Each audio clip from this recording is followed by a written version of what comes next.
Welcome to Revolutions Weekly, where we dive into the details of our many periodic revolutions, elections. I'm your host Alvin, and today we're going to be continuing our series yet again on the 2021 Indian state elections. Now, if you haven't really been keeping up, we've basically done 4 out of 5 of the elections I promised I'd talk about. So we're nearing the end. So if you're eager to finally get something different, don't worry, your time will come. But anyways, this week, and I assure you this will be an interesting week as well, like it was last week, we're going to be continuing our trip down south to a state known as Kerala. Now, if you remember last week, we were talking about the state next door, Tamil Nadu. Would recommend you check out that episode as well.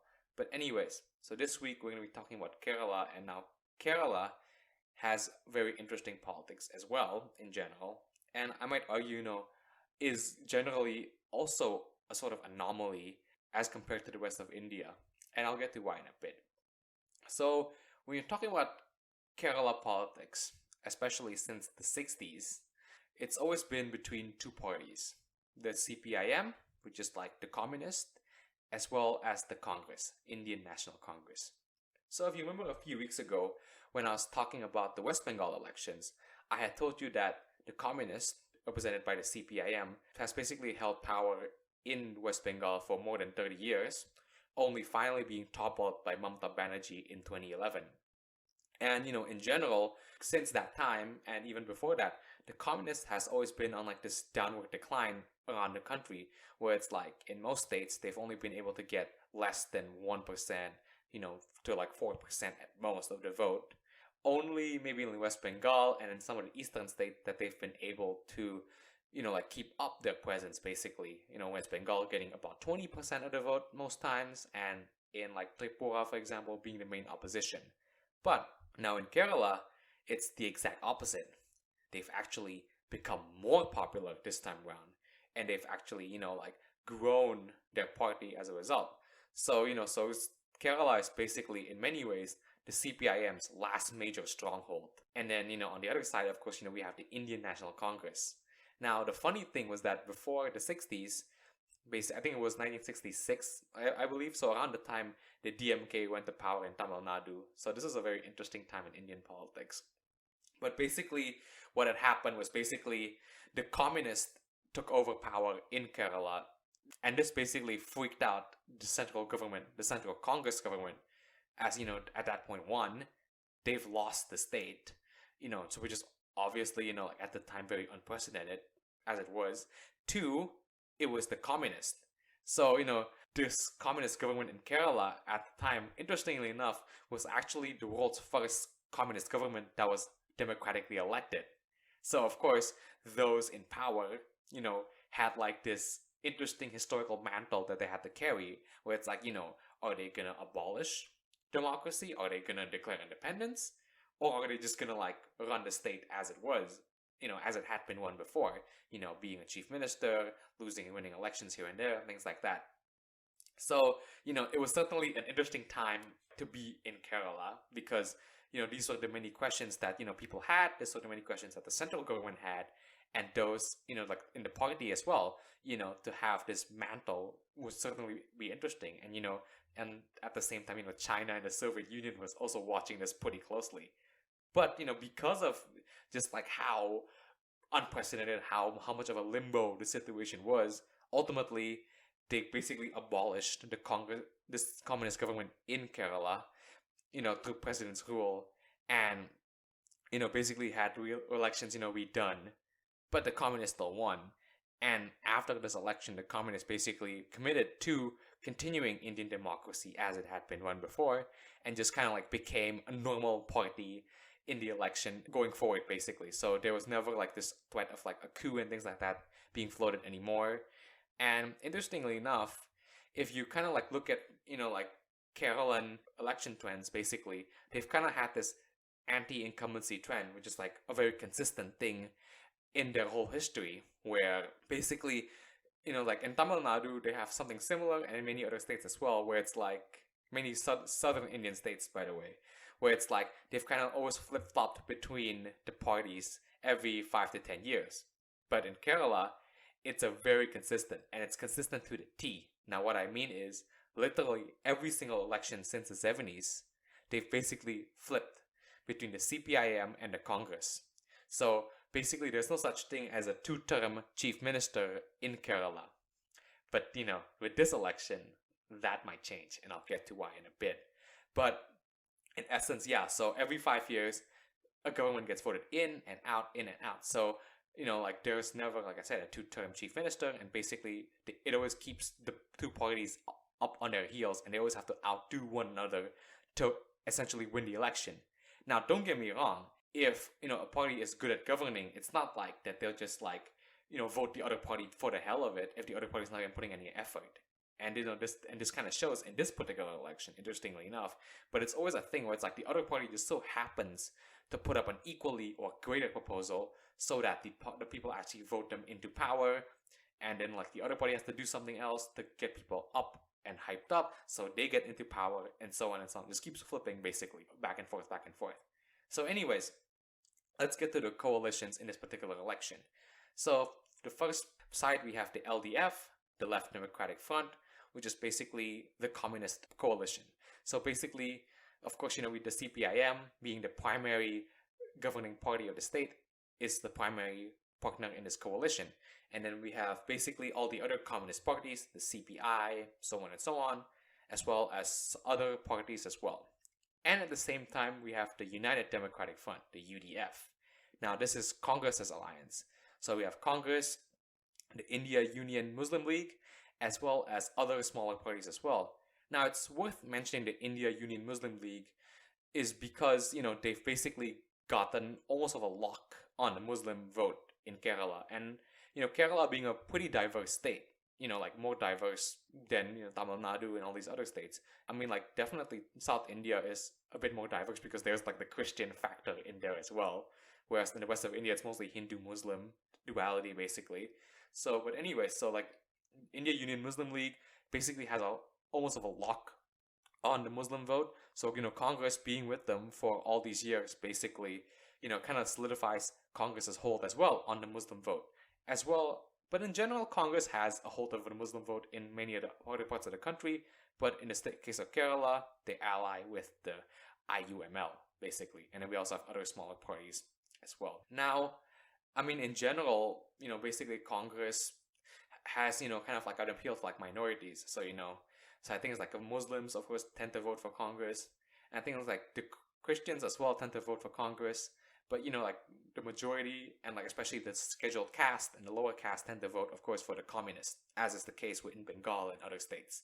And lastly, we have the NDA, the same NDA that the BJP is part of in the national government.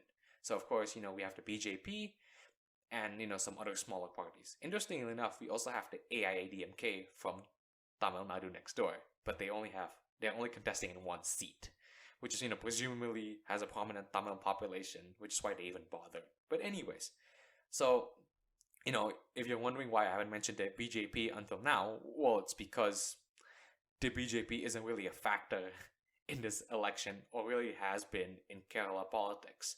So the BJP currently has one seat in the Legislative Assembly, and that's really all they have. And they've won this in the last election, actually, which is why people are a bit concerned, because the BJP was able to finally make inroads into southern India, into the deep south, basically in Kerala, where people have thought they wouldn't be able to. But I don't think it's not really looking good for them in this particular election either. So they probably will keep that one seat, but they probably wouldn't really gain much more.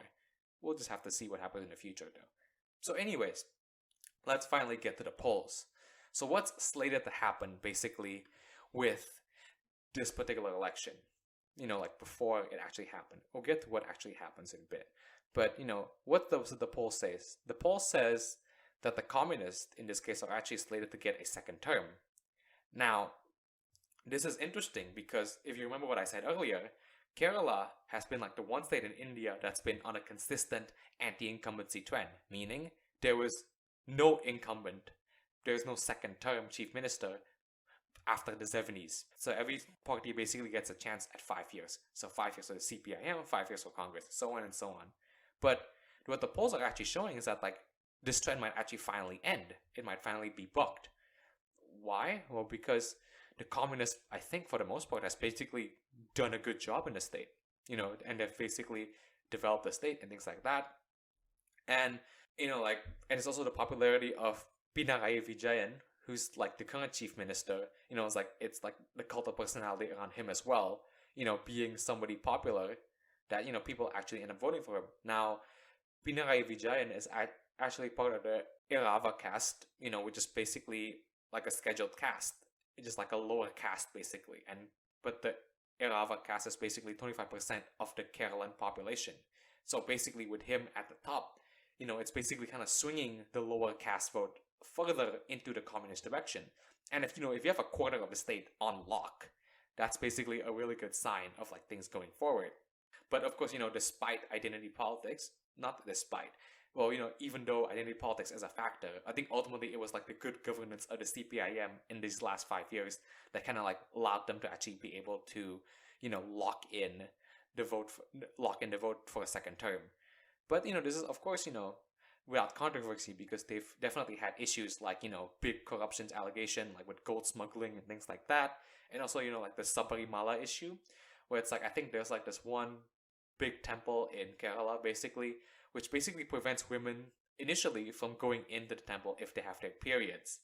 But, basically the Supreme Court overturned this, and basically so now, they actually have to let everybody in. So women with periods can now go into the temple. And the CPIM government, being communist and, technically atheist, supports this. Now, the Congress, I suppose, getting the more traditional, like higher caste and things like that, them getting that sort of vote, being more conservative as a result to counter the CPIM, is against the ruling. Sort of. It's a bit ambiguous. But anyways, even with this issue, they've been able to, basically lock in enough of the lower caste vote and, some of the higher caste vote that they have to actually still win the election. Now, this is not to say that the Congress, didn't really put up a fight. They definitely did. But the Congress in this particular election has something which basically holding them back. It's basically shooting themselves in the foot. Why? Because basically the Kerala Congress Party is basically a mess right now. So, without a clear message, without a clear chief minister candidate, without a clear strategy, the CPIM is basically able to win, also partly because Congress can't get their ish together. So, what basically happened here? So, there's basically a dissatisfaction basically with local leadership, over like political factionalism. So, I think when they were releasing the candidates, for example, 55% of like all the candidates they released for the election were like new faces. What does this mean? On the one hand, it's great that the parties were forming, that the parties getting, bringing new people in, but it's bad because all the people that were there basically got left out. They felt betrayed. And, because of this, there was a big mass exodus of like prominent figures in the Congress Party away from Congress. And it was like, at this point, like, I'm not really sure what they're actually going to do, after leaving Congress. But basically, like they basically resigned. A lot of people basically resigned from all over like these local constituencies because they weren't given their dues. They weren't given the seats they were promised and things like that. And basically in this, factional infighting, basically there's two prominent factions. It's the Ramesh Chennitala faction. Ramesh Chennitala is currently the opposition leader in the Legislative Assembly. And, and the faction of former Chief Minister Oman Chandi. Now, Oman Chandi is actually a really popular figure in Kerala as well. And, he's, out there campaigning for Congress, basically, just because, they really need that extra push, even though he's already retired, technically. And, people are saying, oh, he might be the chief minister instead of, Ramesh Chennitala. But see, we don't know because, the party's just kind of like a mess. So we don't even know what's going to happen. So, with most of the established old guard members leaving and like, with like people not even sure who their chief minister is going to be, it's just a mess. So where CPIM, has the figure of Pinarayi Vijayan, who's basically, a clear choice. So like one, this is the guy who we know is going to be chief minister again. And two, he's a good guy. He's a great guy. So why not, And again, like I said, no BJP growth from their one seat that they currently have. So that's interesting because, like I said, it finally bucks the anti-incumbency trend in Kerala, and it kind of shows you that, the other party actually has to put up a fight. It's not granted that they will win the next election just because they lost the last one. They actually have to put up a fight. And in this case, Congress just didn't put up that fight. So ultimately, that's basically what's going to happen. What looks like it's going to happen. But even though the BJP is not going to grow in this election, there is an emerging BJP faction. And, the BJP, like especially in southern India, basically relies on the higher caste vote, on like the Brahmin vote basically. So whereas Congress previously has a lock on like the higher caste vote, BJP is basically eating into that faction of society basically. So like I said, they currently hold one seat, and they basically are just in general reducing the Hindu vote from the CPIM and Congress if trends are to be believed. And definitely over time they'll actually likely grow their presence. And I don't know if they'll ever win. That depends on like what their strategy is. But the BJP in general is just not popular in southern India. But in Kerala, I suppose there's less of an explicit rejection of it, like in Tamil Nadu. But basically, like I said, they're gonna get likely their base will be higher caste Hindus like it is in Tamil Nadu. But they might even also eat up into the Irava caste and the lower caste vote as well, like they do with the Dalit vote in Uttar Pradesh, for example. Whereas, previously in Uttar Pradesh, you have like these Dalit parties dominating politics, but because the BJP basically took all of the Dalit votes, these parties are basically irrelevant now. And, in the case of Kerala, if they can take the lower caste vote away from the CPIM, well, then they're basically in business. So basically from Congress, they're taking the higher caste Hindu vote. From the CPIM, they're taking the lower caste Hindu vote. And by doing that, they could actually win possibly in the future. It just basically depends on what their strategy is again. And with Congress, basically infighting, with Congress basically being a mess right now, and with Congress, in generally possibly even declining in the state, which is unfortunate because the Kerala Congress is a very different party from the National Congress and has usually garnered a lot of the best Congress candidates, Shashi Tharoor being the most prominent. The fact that they're in decline is unfortunate. But if the BJP is smart and if the BJP plays their cards right, they could actually take up that vacuum.